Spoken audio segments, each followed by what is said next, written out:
Congratulations, you just won a business grant. But now what? Most entrepreneurs focus so much on getting the money that they forget the important next steps. In this video, I'll show you how to maximize your grant, stay compliant, and set your business up for long-term success. And stay until the end, because I'll introduce you to a powerful tool that makes managing grants effortless. Before you touch a dollar, make sure you know the terms of your grant.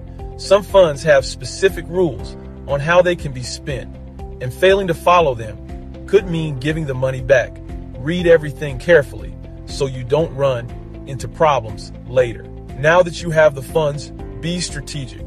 Instead of spending randomly, create a plan that focuses on business growth. Whether it's upgrading equipment, hiring help, or marketing your services, every dollar should have a purpose. Winning the grant is one thing. Keeping it is another.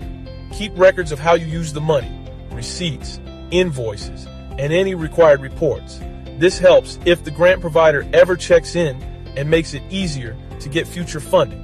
Y'all, winning a grant is just the beginning. Want more funding? Head over to grantfunds.com to find more grants, track your applications, and manage your funding like a pro. If you found this helpful, drop a comment like this video and share it with a fellow entrepreneur. See you in the next one.